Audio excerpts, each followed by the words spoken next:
Salut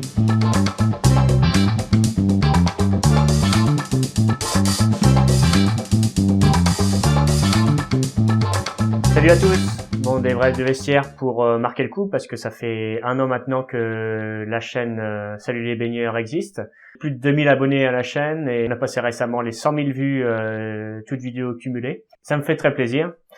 Et donc déjà, pourquoi cette chaîne? On m'a posé beaucoup la question de savoir pourquoi j'avais créé cette chaîne. C'est savoir en fait justement, il y a pas beaucoup de chaînes sur Internet qui parlent du côté culturel et historique de la natation. Il y a beaucoup de chaînes pour apprendre à nager, qui expliquent les techniques de nage, donc qui expliquent le côté technique de la natation, mais justement le côté culturel et historique manquait un peu dans l'univers des vidéos sur Internet. Donc c'est pour ça que j'ai créé cette chaîne principalement, et c'est aussi pour faire connaître l'univers de la natation, parce que c'est parti d'un constat. C'est vrai qu'il y a pas mal de nageurs, de nageuses qui ignorent tout de leur discipline, de l'histoire de leur discipline. J'ai trouvé que cette chaîne était justement un bon moyen pour inculquer tout ça. Faisons ensemble justement une petite rétro de tous ces épisodes de l'année écoulée. Bon, bien sûr, il y a 1 an, quand on a ouvert cette chaîne, est sorti le premier épisode, l'histoire de la natation. Regardez-le avec un certain recul parce que forcément, techniquement et au niveau de l'écriture, il y a beaucoup de choses qui sont améliorées avec les épisodes par la suite. Vous pouvez au moins constater qu'il y a une évolution de ce côté-là et que j'essaye de m'améliorer d'épisode en épisode. Par la suite est venu le top 5 des pires faux départs, que à ce jour c'est vraiment c'est la vidéo la plus vue. C'est aussi la vidéo qui a le plus de pouces en l'air, mais aussi le plus de pouces en bas. J'admets que c'est vraiment un épisode qui est vraiment bâclé. Ce qui me dérange, c'est l'épisode de Salut les baigneurs qui est le plus visible sur YouTube. Je voudrais bien dire à toutes les personnes qui regardent ce top 5 que s'ils veulent se faire une opinion sur la chaîne, qu'ils regardent un autre épisode que ce top 5 des pires faux départs, parce que j'admets que c'est vraiment un épisode bâclé. Et bon, mine de rien, c'est le plus visible, mais j'en ai un petit peu honte quand même. Après, ouais, j'ai fait un épisode aussi sur Bud Spencer, je me souviens, et c'était vraiment 8 mois avant son décès qui arrivait en juin 2016. Oui, j'aime bien faire des hommages de personnes avant qu'ils meurent. C'est pour ça que Salut les baigneurs n'a pas attendu justement que Bud Spencer disparaisse. Après l'épisode sur Francis Lewis, ouais, la santé de Francis, ouais, ça c'est clair que bon, c'est pas forcément le plus grand nageur de natation français de tous les temps. C'est quand même le président de la Fédération française de natation depuis plus de 20 ans, donc c'est quand même un personnage de la scène aquatique médiatique. Et oui, vu que c'est un Dunkerquois, enfin il a été président de Dunkerque Natation pendant pas mal de temps. Enfin le baigneur, je souhaitais mettre cette petite touche carnavalesque, étant moi-même originaire du Nord-Pas-de-Calais, bon désormais appelé les Hauts-de-France. Pendant le top 5 des courses incroyables, j'ai souhaité mettre en avant la natation handisport. Vous pouvez voir que sur 2 ou 3 positions de ce top 5, c'est du handisport. Et justement, comme pas mal d'entre vous, vous trouvez que la natation handisport, on n'en parle pas assez. Ce top 5 est là pour ça.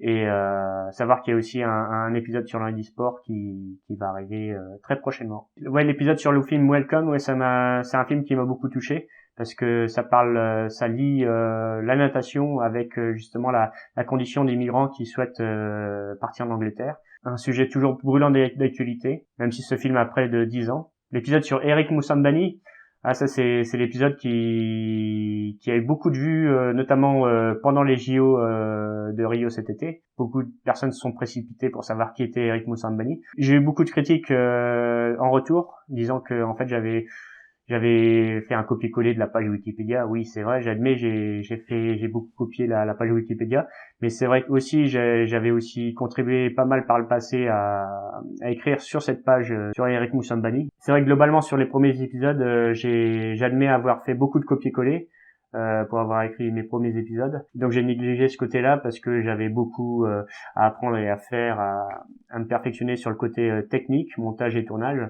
Donc maintenant que je suis un peu plus à l'aise de ce côté-là, je prends beaucoup plus de temps, je soigne beaucoup plus l'écriture des épisodes, et je crois que vous avez pu le constater. Je parle d'autres disciplines olympiques que la natation sportive. Il y a eu pour le plongeon, pour le top 5 des plongeons de l'extrême, comme il y a eu pour le top 5 des meilleurs buts pour le water polo, comme il y a eu pour Esther Williams, c'est la natation synchronisée. Il y a eu l'épisode sur la nage en eau libre. Je me dis ça me fait plaisir parce qu'il y a pas mal de gens qui regardent ces épisodes-là. Donc tant qu'il y a le public pour ces disciplines-là, c'est de bon augure pour que je refasse des épisodes sur cette discipline en question. Je prévois aussi de parler de plongée en apnée et de sauvetage en mer. Bon, le surf qui avait été évoqué dans l'épisode de Duke Kanamoku, bon, ça reste une exception parce que je prévois pas forcément de reparler de surf à l'avenir, mais sait-on jamais. Des épisodes qui parlaient des nageuses top modèles, que ce soit sur Franziska van Amsik ou le top 5 des nageuses les plus canons que le baigneur nous a pondu. Forcément, ça engrange pas mal de vues, hein, à ce que je vois, et c'est au détriment de pas mal d'épisodes qui ont un contenu quand même un peu plus intellectuel, j'admets.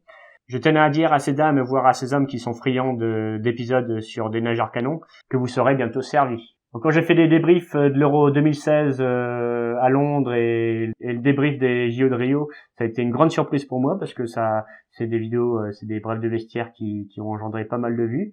Et donc apparemment il y a une demande par rapport à cela pour que je commente les compétitions internationales d'actualité. Et donc pourquoi pas prochainement pour les championnats du monde en petit bassin qui auront lieu début décembre. Pour finir, et sur l'épopée de la natation française dans l'histoire, c'est vraiment des épisodes qui m'ont pris beaucoup de temps, beaucoup de recherches sur Internet et pas seulement. Et c'est vraiment quelque chose qui n'existait quasiment pas sur le net, de retracer tous les titres, les podiums des nageuses et nageurs français depuis le début du XXe siècle. Ça a été un boulot assez titanesque et je suis assez fier de l'avoir fait, donc je tenais à le souligner. Si vous n'avez pas vu ces épisodes, vous les avez en lien ici. Donc n'hésitez pas à aller les voir un par un. Donc voilà, c'est Bref de vestiaire pour le premier anniversaire de la chaîne Salut les baigneurs avec cette rétrospective des épisodes est désormais terminée. Et je vous dis à la prochaine.